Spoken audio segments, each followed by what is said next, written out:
for you. In this video, I will explain computer networks from basics in a way that is easy to understand and easy to remember for interviews. Most placement interviews doesn't test how much you memorize. They test how well you understand concepts like computer networks. So in this series, I will break down networks from zero to interview ready, step by step. Have you ever wondered how a message travels from your phone to another device in seconds? That's exactly that computer networks is all about. And today we will start understanding it from the very basics. So let's begin with the most basic question. What is network? So a network is a set of devices that are connected with a physical media link.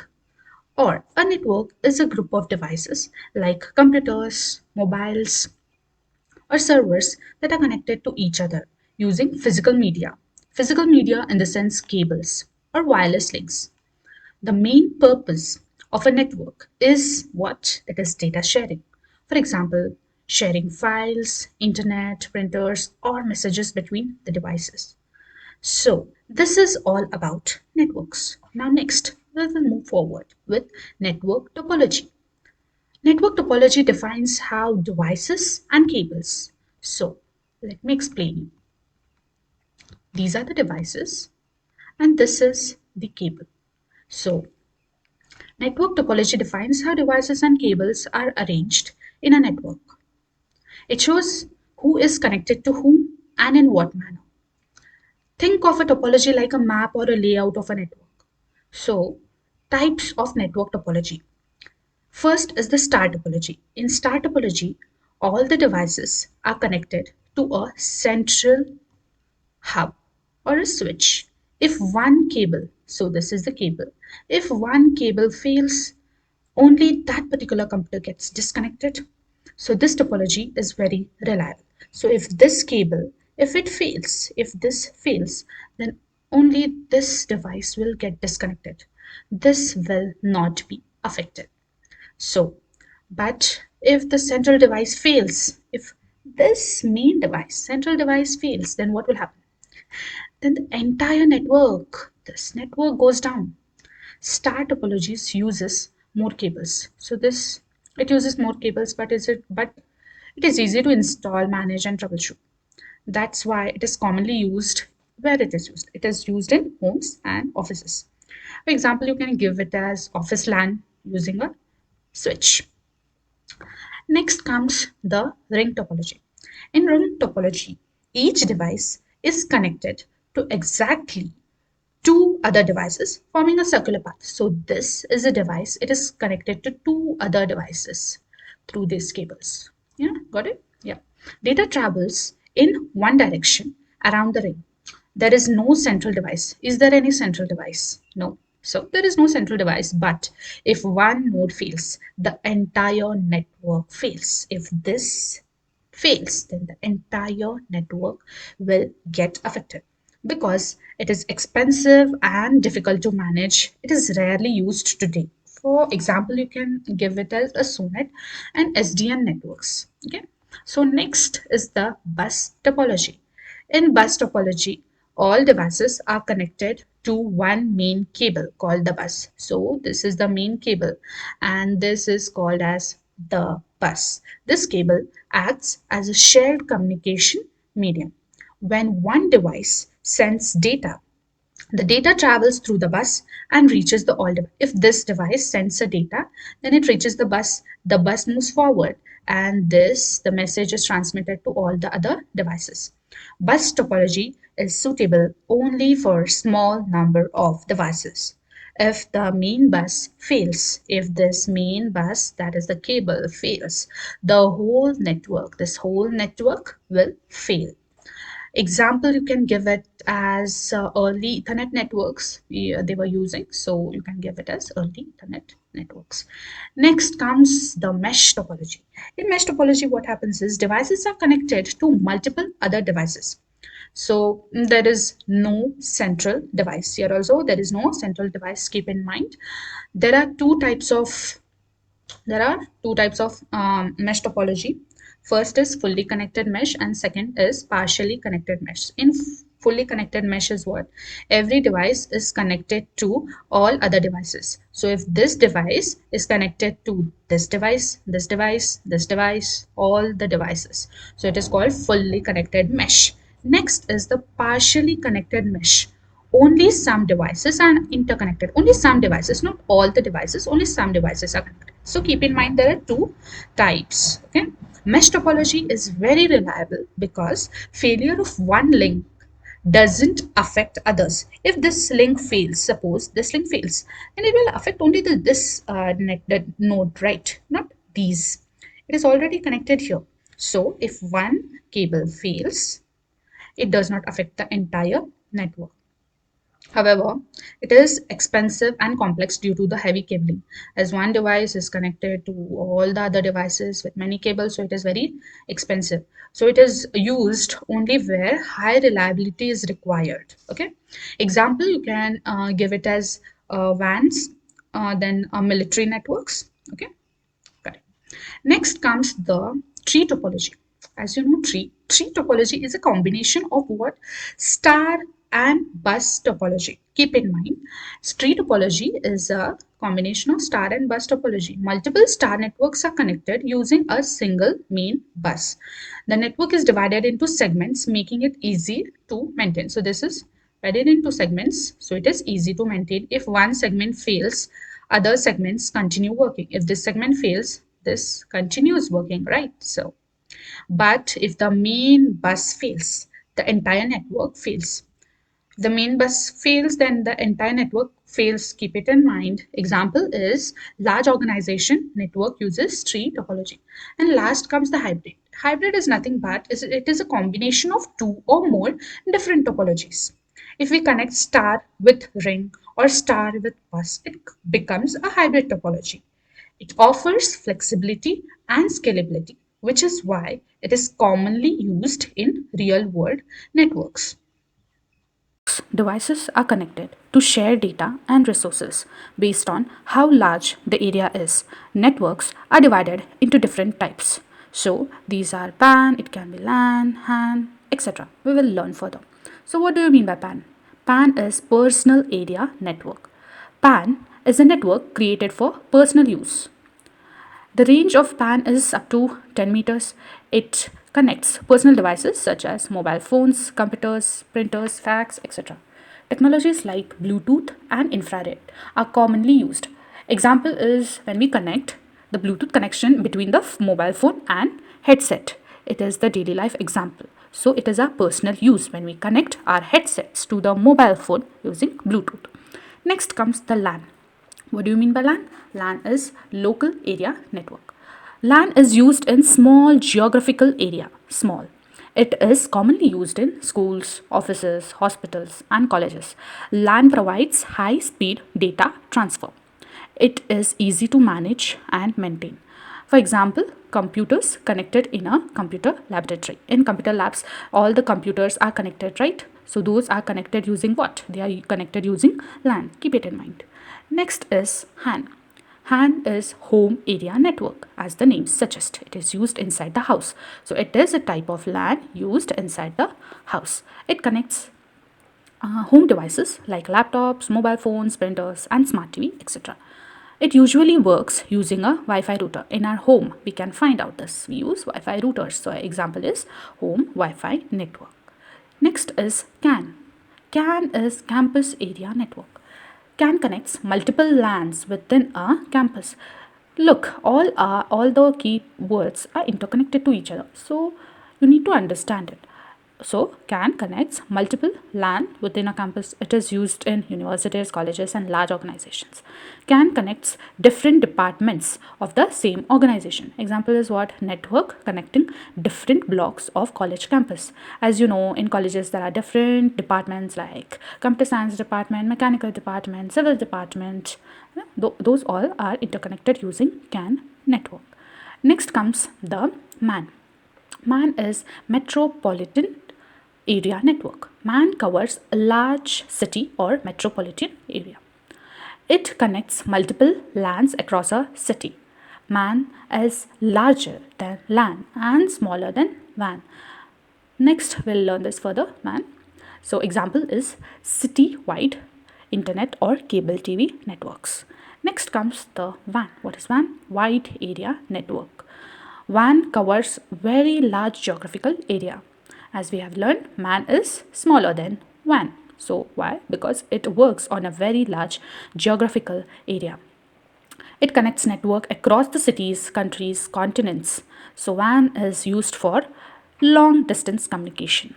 Example, the whole internet. Next comes the GAN, that is the most important global area network. GAN connects devices across the entire world. It uses satellite communication. GAN provides global connectivity. Example is what? Satellite based. What do you mean by VPN? VPN is virtual private network. What is the definition of VPN? Here we go. VPN is a private network built on the internet. It creates a secure tunnel between networks. VPN allows users to access an organization's network remotely. So consider there are two offices, one in USA and one in India. Then how these organizations can share their data and connect with each other. It can be done with the help of VPN. So what are its advantages? It connects offices in different geographical locations at low cost. This is the main important point, that it is of low cost, so many of the offices use it. Next comes provides secure and confidential data transfer. If there is some of the important data that needs to be transmitted from India to US, then they can use VPN in order to transfer the secured, important, confidential data. Next is protects data from unauthorized access. Unauthorized access means some of the people can use the data for illegal work. So in order to protect that data, we use VPN. Next is encrypts the internet traffic and hides online identity. Here we go. Next, types of VPN. There are two types of VPN: access VPN and site-to-site VPN. What is access VPN? Used by remote users and mobile employees. Means if there is an organization which has some of the employees located in different geographical areas, those employees may move to other geographical area, but in that case they can access the VPN and use the organization data securely. Provides secure access to an organization network. It is a low cost alternative. Yeah, it is low cost, so we use it. Next comes the site to site VPN. So here we come across intranet and extranet. We'll learn it. So site to site VPN means connects the network of one office to another. Commonly used by large organizations. It is mainly used by large organizations, site to site.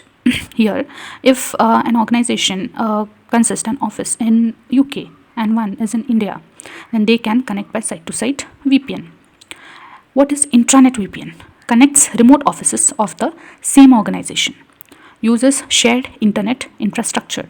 Provides access similar to a private MAN. We have learnt about this previously.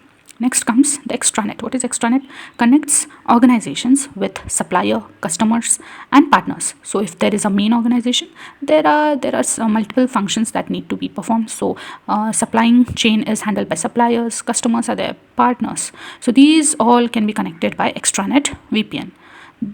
Uses dedicated and secure connection. About IPv4 address. What do you mean by IPv4 address and how it is written and all? Let's see.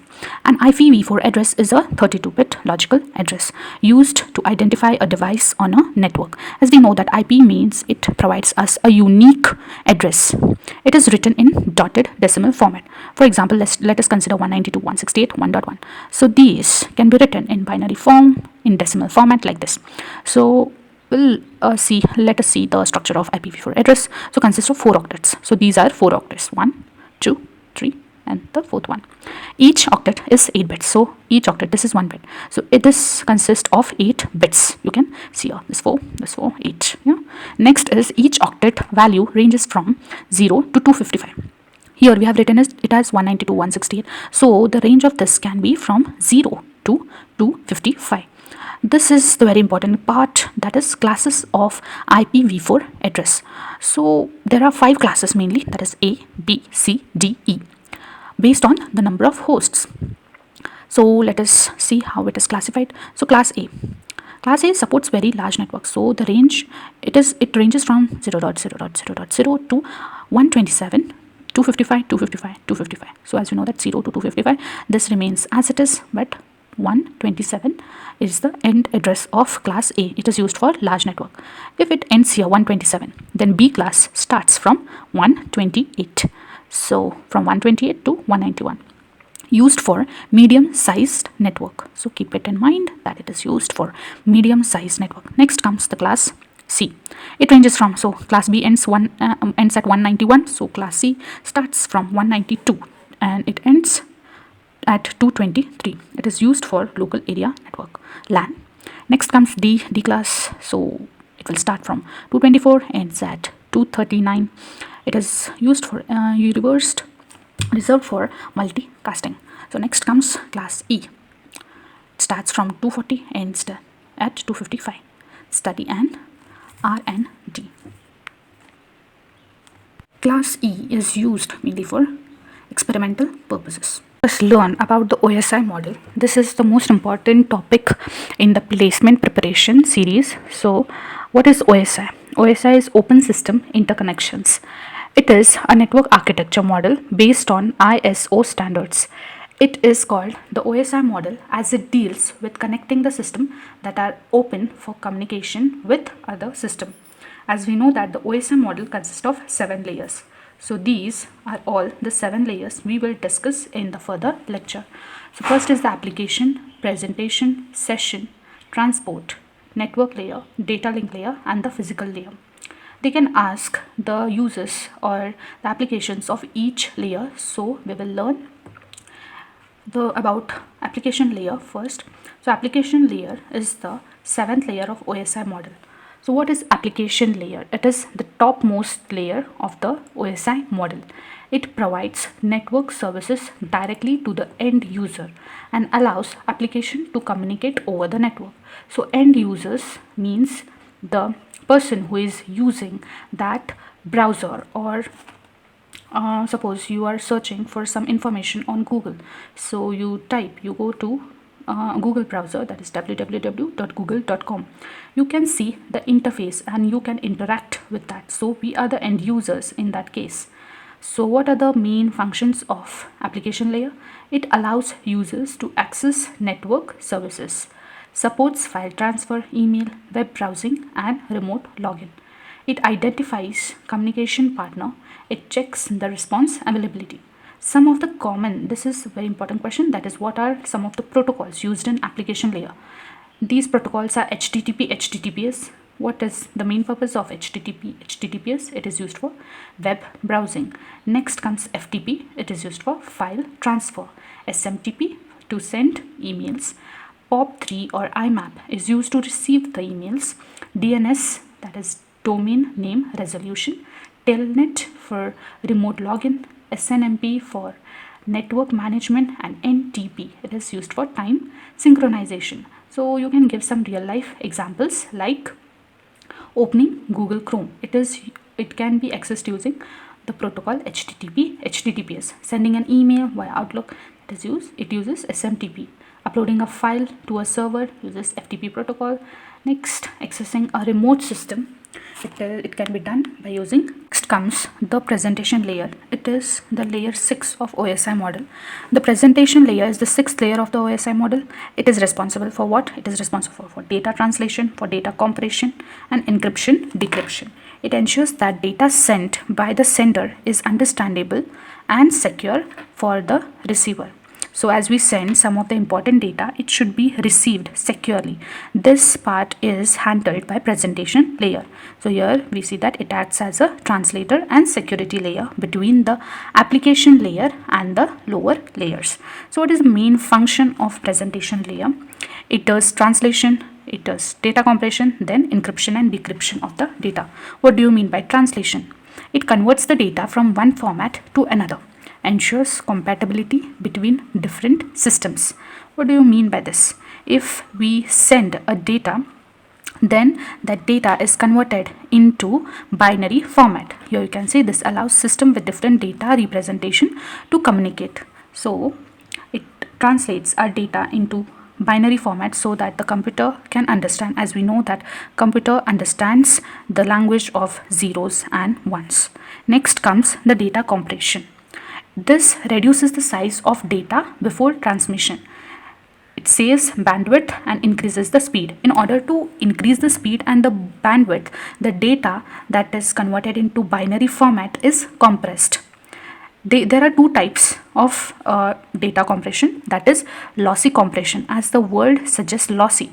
Here some data loss happens here. For example, images or some of the videos can be lost during this compression phase. Next comes the lossless compression. As the name suggests, lossless, no data loss. As we know that when we prepare a zip file, all the data is preserved inside the zip file. So you can give the example of zip file. Next comes the encryption and decryption. As we know that encrypts the data at sender side for security. The important data is encrypted, it is protected and sent further. Here the decrypts data at the receiver side to restore the original data.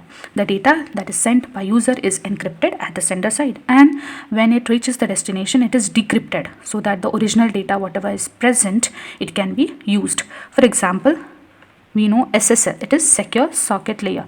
It ensures secure communication over the network. So why this presentation layer is important? It makes data readable, provides security, the main important point, security. It reduces the data size so that the speed increases, and it enables interoperability between the different systems. Now let us learn about session layer. It is the fifth layer of the OSI model. So session layer is the fifth layer of the OSI model. It is responsible for establishing, maintaining, terminating the sessions between two communicating devices. So main function is it establishes a connection. Session means what? Keep it in mind. Session means connection. It maintains the session during data transfer. Okay. Terminates the session after the communication. Once the communication ends, termination of the session takes place. It handles authentication and authorization, and it manages multiple sessions. So let us discuss with an example. So when a user opens a web browser, like here in case we will open one of the web browser google.com, then a session is created with the server. So this session means the connection is created with the server. Text and image files are transferred during this session. So here text and image files are transmitted through this connection. The session remains active until the user log out or closes the web browser. So if a user is using some of the data from the server, then when the user logs out, at that time this session can be terminated. For example, login to a website, when we are watching a video online. So when we are watching a video online, we just give a request to the server that we need to watch so and so video. It plays, and after we watch it, that connection is terminated. Online banking session. So the main protocols used here are NetBIOS, RPC and PPTP. Transport layer. This is the most important layer, and they may ask questions on this topic. So please be concentrated during transport layer discussion. So transport layer is the fourth layer of the OSI model. It provides end-to-end communication between the sender and the receiver and ensures data is delivered correctly and in order. So what are the functions of transport layer? First is segmentation. As the name suggests, it divides large data into smaller segments. So this is a large data. It divides that data into smaller segments, makes data transmission easier and faster. Why the data is segmented? So that the data is transmitted faster and it is easy to transfer that data further. Next, it helps in flow control. Controls the rate of data transfer, ensures sender does not overload the receiver. This means if this is a sender and it can send 100 Mbps of data, but the receiver can accept only 10 Mbps of data. So the transport layer takes care of it and sends only 10 Mbps of data in order to help the receiver to receive exact data. Next is it helps in error control, detects and corrects errors during transmission, retransmits lost or damaged files. So during the transmission of data from device 1 to device 2, when the data is lost, then this transport layer can help by retransmitting the lost data. Next is connection oriented and connectionless transmission. We will learn the most important topic, that is TCP and UDP, in detail in further lecture, but let us discuss here what is TCP. It is a connection oriented and a reliable communication. What does it mean? So when a sender sends a request, then a receiver, when it receives that request, then it sends an acknowledgement that yes, the request is received. So it is called as reliable connection. Next is UDP, that is connectionless, fast but unreliable communication. What do you mean by unreliable? When the sender sends a request to receiver, then when the receiver founds that a request has been received, it does not send the acknowledgement that the request is successfully received. So these protocols, TCP is used for reliable and connection oriented, and UDP, it is used for what? For fast communication, and it is connectionless. So keep it in mind, these 2 points. Okay, so example, phone call or email, you can use it for TCP. Video streaming or online gaming for UDP. As video streaming and online, there will be continuous data and we get the live data updates. When the data is lost, it does not take care of it.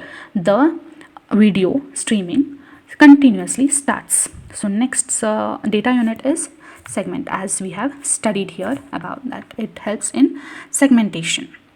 Next is the network layer. Network layer is the third layer of the OSI model. It is responsible for routing data from source to destination across different networks. What are the main functions of this network layer? It provides logical addressing. When the network layer comes into picture, keep it in mind, IP address comes into picture. So it determines the best path for data transmission. It is used for what?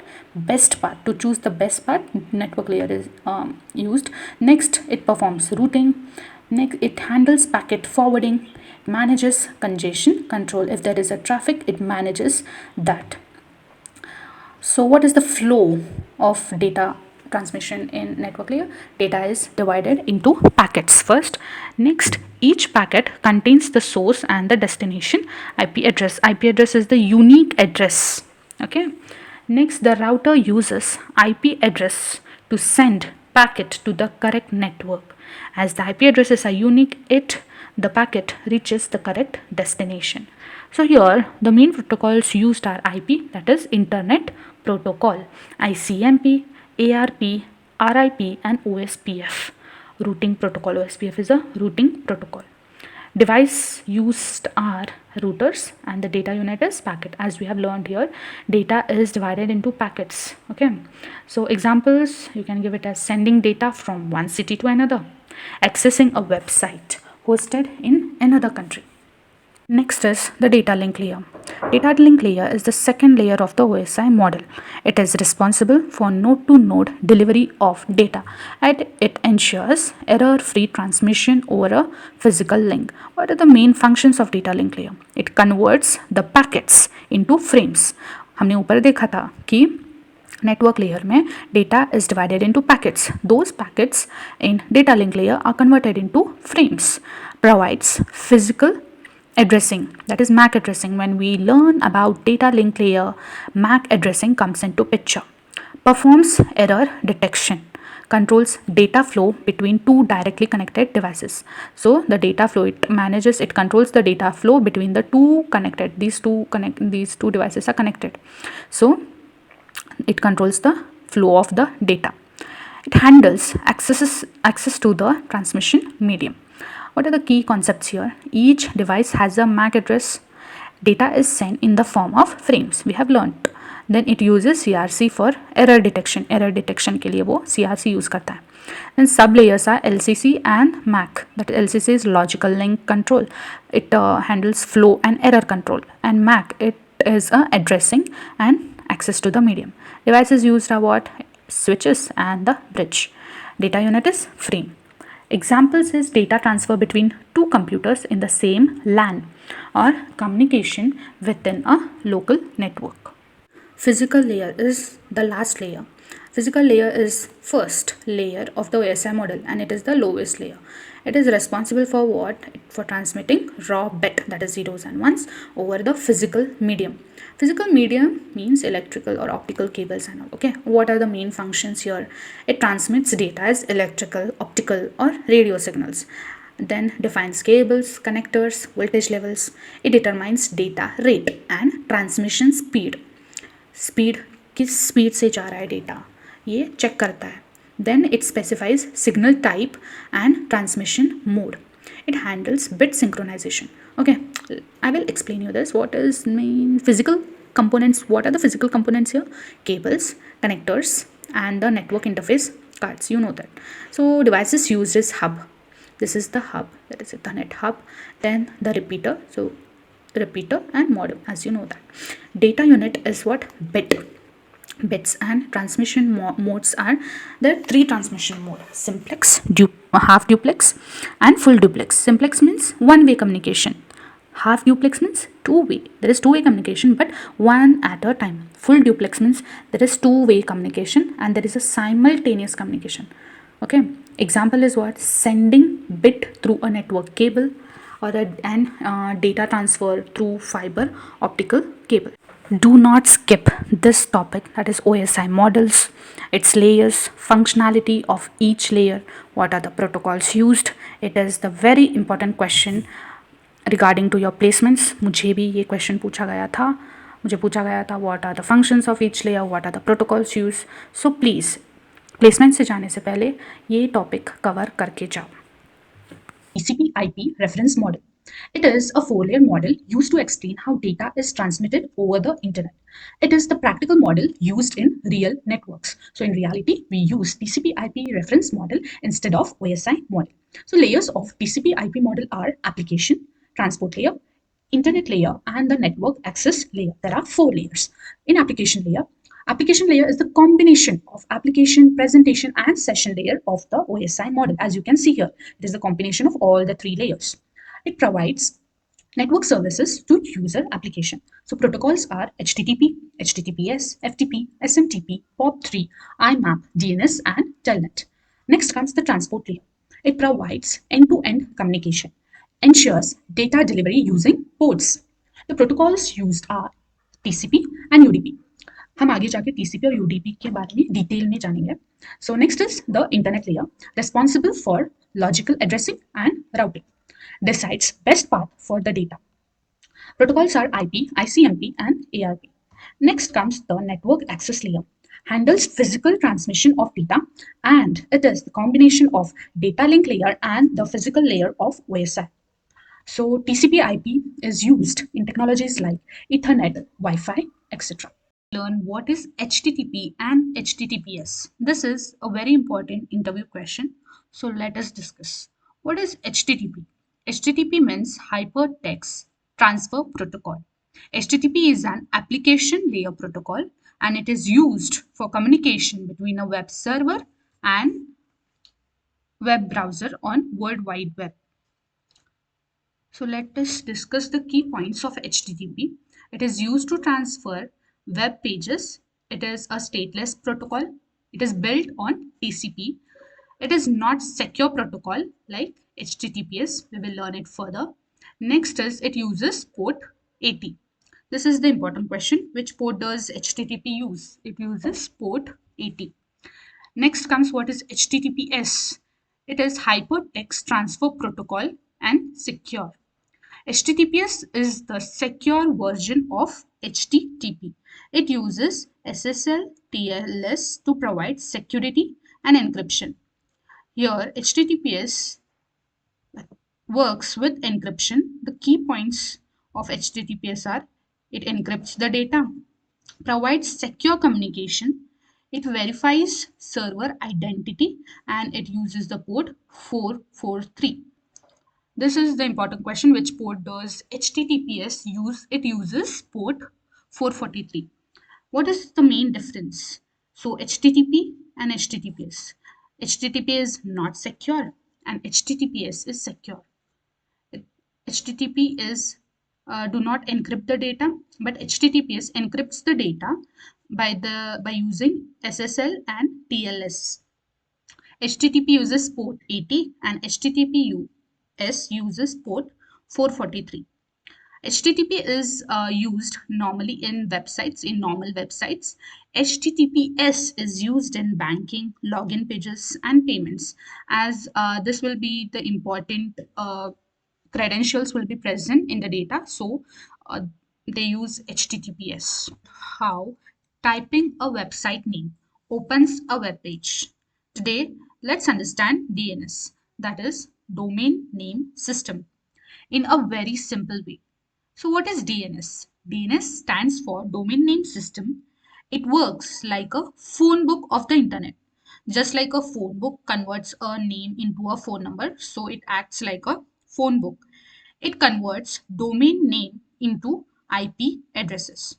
For example, google.com is converted into IP address, that is 142.250.195.78. So computers understands IP addresses, not the domain name. So this www.google.com is converted into an IP address. Why DNS is needed? So humans remember names easily. We can't remember numbers easily. So DNS helps us to remember the names easily. Computers work with numbers, that is IP addresses. Without DNS, users will need to remember IP addresses to open an website. So without DNS, we will have to type IP addresses instead of website names. So let's begin with working of DNS. In order to understand this, look at this diagram first. So it consists of PC, IPS recursive server, root DNS server, top level domain DNS, and authoritative DNS server. So let's say you type www.google.com in your browser.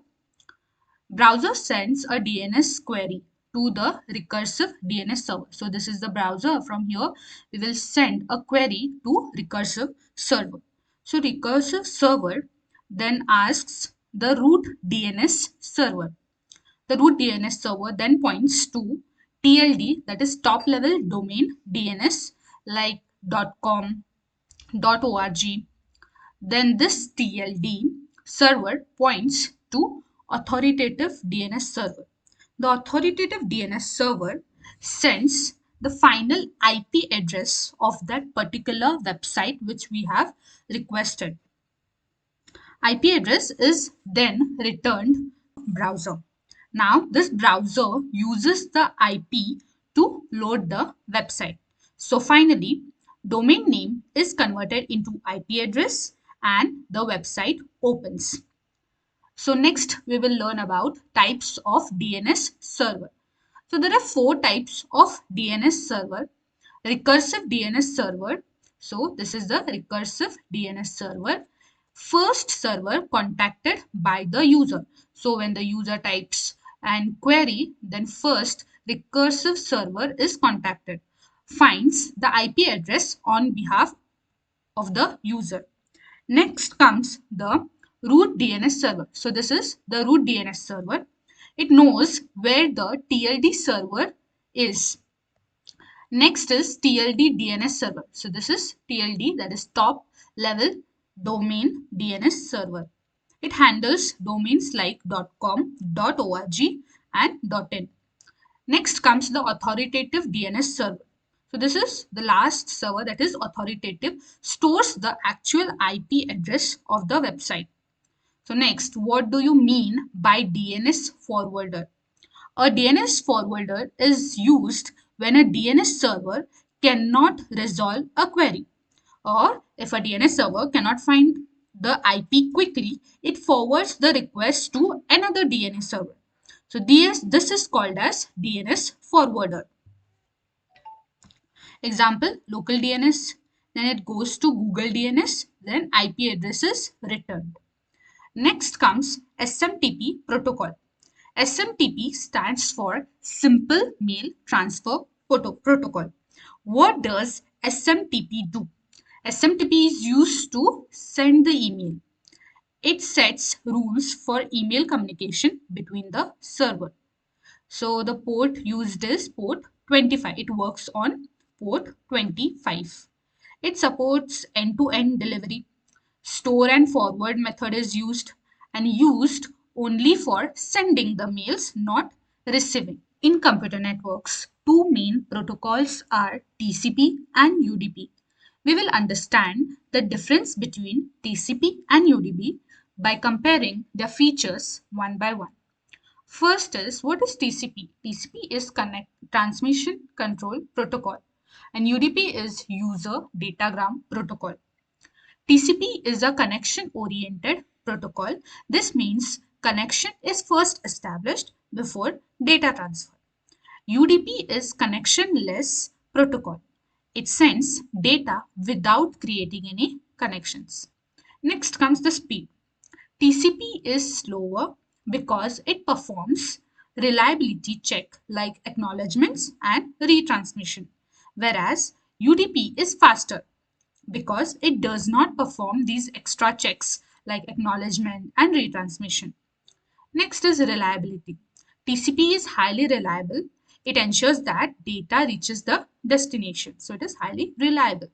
UDP is not reliable. Data may be lost during the transmission. Next is data delivery. TCP, in TCP, data delivery is guaranteed. In UDP, there is no guarantee that data will reach the receiver or no. Next is error checking. TCP provides strong error checking using acknowledgement and flow control, whereas UDP provides only basic error checking using a checksum only. Next comes acknowledgement. TCP sends an acknowledgement after receiving the data, whereas UDP does not send any acknowledgement. Flow control.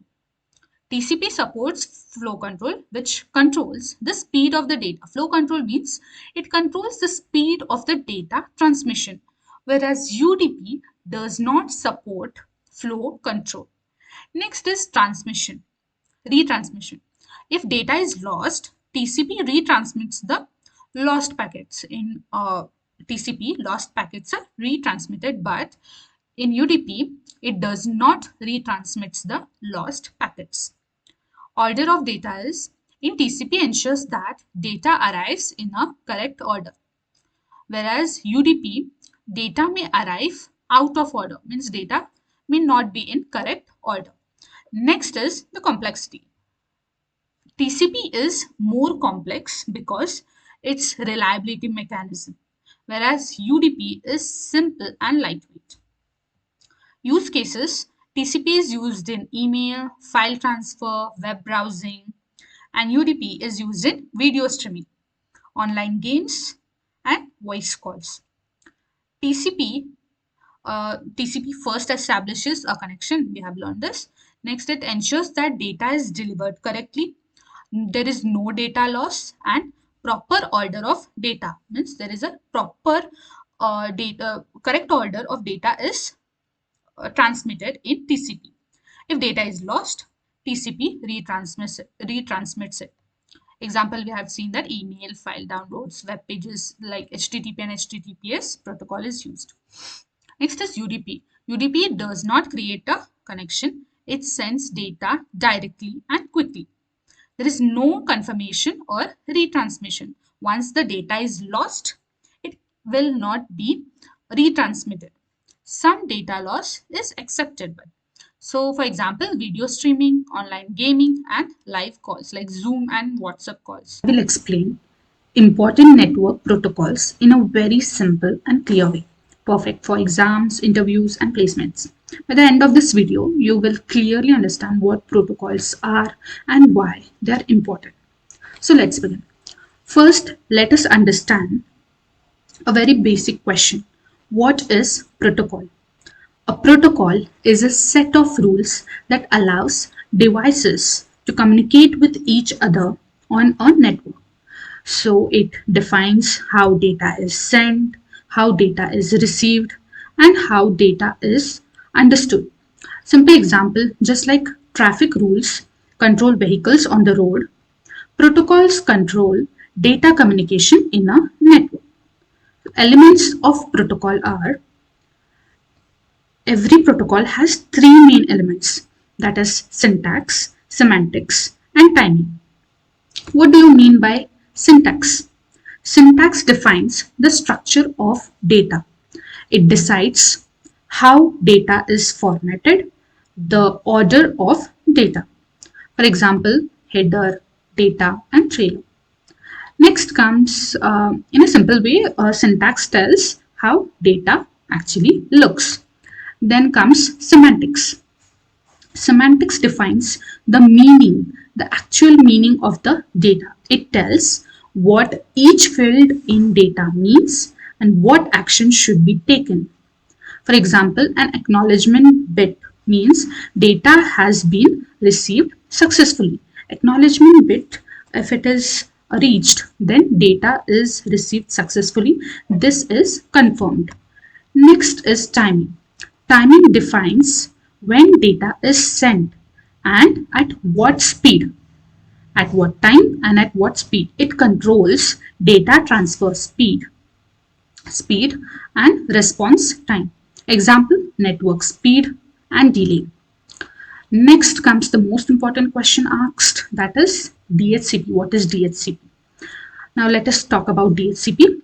DHCP is application layer protocol.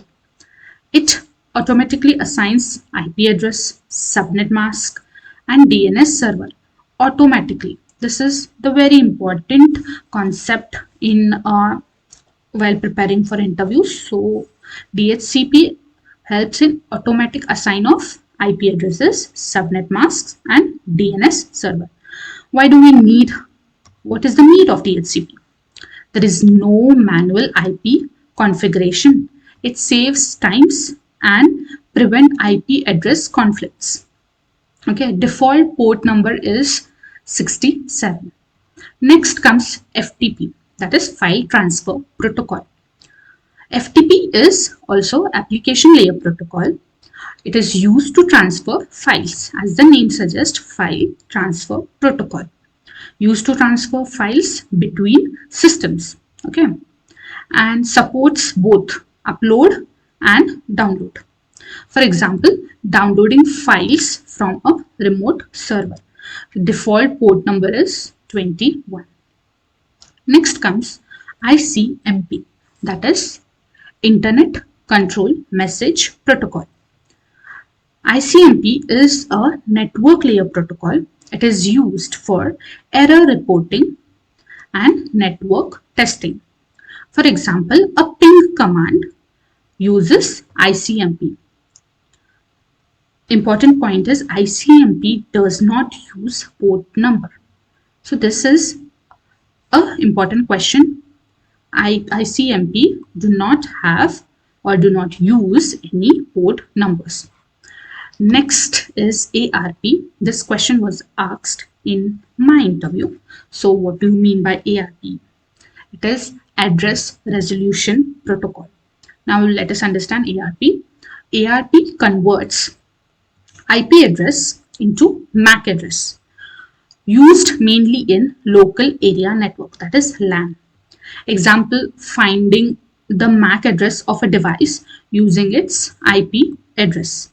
We use IP address in order to find the MAC address. Okay. Next is RIP, that is Routing Information Protocol.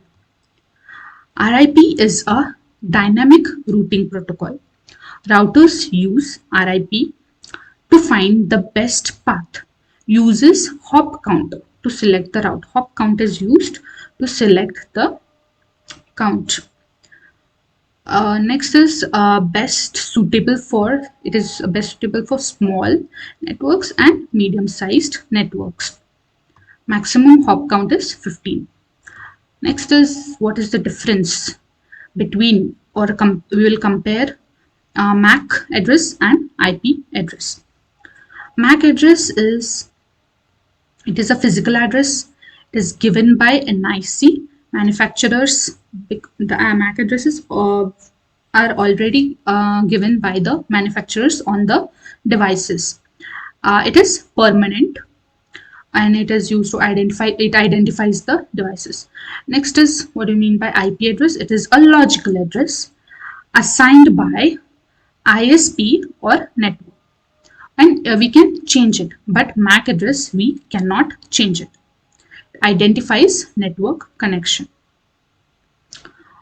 For example, MAC address can be an house number, and IP is current postal address, which can be changed, but house number cannot be changed. Okay. Next is Ipconfig versus Ifconfig. What is the difference between this IP and If? Ipconfig, it is used in Windows, displays IP address and network information. Okay, it shows IP address and the network information details. Next is Ifconfig. It is used in Linux, Mac OS, and Unix. Next is it displays and configures network interfaces. This is used to show IP address and network information, and this is used to displays and configures the network interfaces. Okay. Next is what do you mean by firewall? A firewall is a network security system, monitors incoming and outgoing traffic. It blocks unauthorized access. Firewall is used to block any unauthorized access to our devices. Next, it acts as a protective wall between internet, private, internal network. Types are hardware firewall and software firewall.